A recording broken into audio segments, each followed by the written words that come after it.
გამარჯობა. წარმოგიდგენთ ქართლოსისა და მისი 6 ძმის, ბარდოსის, მოაკეს, ლეკანის, კავკასოსის, ჰეროსისა და ეგროსის სახელების ეტიმოლოგიის შესახებ ჩვენს კვლევებს. დავიწყოთ ეგროსის სახელის ეტიმოლოგიით. გავიხსენოთ თეიმურაზ მატონიშვილიდან შემდეგი ცნობა. ბოჩი საკუთარი ღმერთი იყო უძველესთა ქართველთა. ბოჩისას იტყოდნენ ამას. ესხნეს 7 ხელნი, რომლითაცა ხელმწიფებდა თითოეულითა ხელითა, თითოეულთა უმაღლესთა მათ ყოველთა სხვათა მწვერვალთაგან, 7 მწვერვალთა კავკასიისათა და თითოეულსა ხელსა მისსა აქვდა თითო ფერი ხელმწიფება, მოფენად სარგებლობისა, წყალობისა, კინა რისხვისა. ეგ სახედვე 7 ხელნი ბოჩისანი ნიშნავდეს 7-თან ნათესაობათა თარგამოსიანთა, ქართლოსისა და სხვათა 6 ძმათა მისთა, რომელნიცა იყვნენ ერთ საზოგადოება ხელისა ქვეშე ქართლოსისა, ეგროსის, მოაკოსისა, ჰეროსისა, ბარდოსისა, ლეკოსისა და კავკასოსისა. ესე 7 ნათესნავნი არიან ერნი გიორგიისა, ესე იგი საქართველოისა, ანუ ივერიისა, რომელნიცა ყოველივე ერთ და ერთ ენა იყვნენ, ყოველივე ქართულისა უმძრახთ.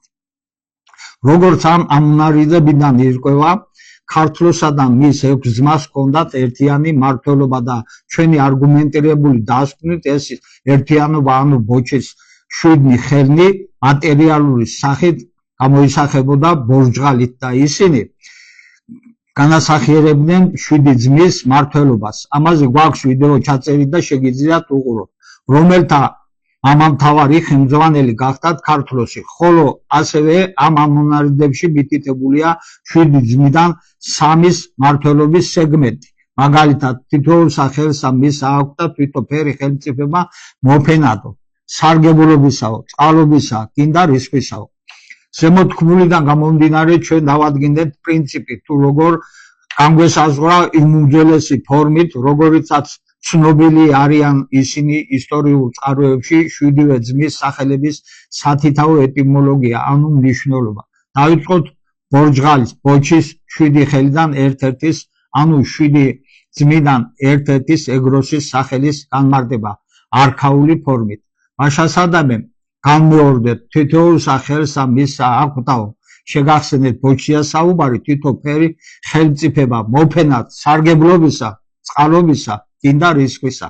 ესე იგი, ერთ-ერთ ძმას ჰქონდა რისხვის ხელმწიფებაო, ანუ გახდა მკაცრი და რისხვით გადაწყვეტი საკითხების მთავარი პირი, რომელიც იყო ეგროსის. ზუსტად ეგროსის ამ სახელის განხილვისას შევძელით მის სახელში გაბრაზების, იგივე რისხვის მნიშვნელობის ამოკითხვა. დავიწყოთ ეგროსის სახელის ეტიმოლოგია. ეგრ ერთ-ერთი ევროპული ენიდან ქართლოსის ძმის ეგროსის ეგრ სახელის განმარტება, სადაც შემორჩენილია უძველესი ფორმით ამ სახელის სიტყვის მნიშვნელობა.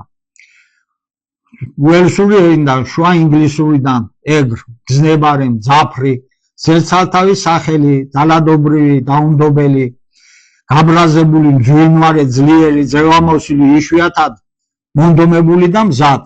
შეგახსენებთ, რომ წინა 2 ვიდეო ჩვენ ჩავწერეთ წინარე ქართველების მიერ უძველესი ევროპული და ზოგადად მსოფლიო კულტურების დაარსების თაობაზე. სწორედ იმიტომ, რომ ქართული სიტყვების სხვადასხვა უცხო ენებში არსებობა ადვილი აღსაქმელი ყოფილიყო ჩვენი მაყურებლისთვის. ახლა შუმერული ენიდან. შუმერული ენიდან ქართლოსის ძმის ეგროსის ეგრის სახელის განმარტება, სადაც იკითხება უძველესი ფორმით ამ სახელის, ამ სიტყვის მნიშვნელობა. ეგირ, რისხანე, ძლევამოსილი, იგივე ქართლოსის ძმა ეგრ. მაშასადამე დავადგინეთ ქართლოსის ერთ-ერთი ძმის ეგროსის ეგრ სახელის ეტიმოლოგია, რომელიც აღნიშნავს მრისხანეს, ძლევამოსილს. ესე იგი, თეიმურაზ ბატონიშვილის ისტორიული წყაროების მიხედვით ყოფილა მრისხანების და ძლევამოსილების ხელმწიფებით, ანუ მმართველობის ამ კონკრეტული ფორმით აღჭურვილი. ანუ თუ თანამედროვე ფუნქციას მიუსადაგებ, ეგროსი ყოფილა ძალოვანი სტრუქტურებისა და სასამართლო ხელისუფლების სინთეზის ერთგვარი ხელმძღვანელი, ანუ უმაღლესი პირი. აქ კიდევ ერთი მნიშვნელოვანი რამ იკვეთება. არქაულ დროში იაფეტიდური წარმოშობის კულტურაში სახელი წარმოადგენდა სიტყვას, რომელიც შინაარსობრივად შეესაბამებოდა კონკრეტული პიროვნების თვისებას ან მის ფუნქციას. ზოგადად მნიშვნელოვანი ამ სიტყვის, რომელიც ჩვენ დავადგინეთ ეტიმოლოგიურად, ეგრის, ანუ რისხანი ძლევამოშინი მნიშვნელობა, რადგან მოხერხდეს შესაძლებლობის მიხედვით, ანუ ფარგლებში ზოგადად უძველესი პირველადი ქართული ენის აღდგენა, რეკონსტრუქცია ნაწილობრივ მაინც. ამით დავასრულოთ. შემდეგ ვიდეოში ვისაუბრეთ მომდევნო ძმის კავკასოსის სახელის ეტიმოლოგიაზე. თხოვთ გამოიწეროთ ჩვენი არხი, უყუროთ ჩვენს სხვა ვიდეოებსაც, მოგწეროთ კომენტარები და შეკითხვები. დიდი მადლობა.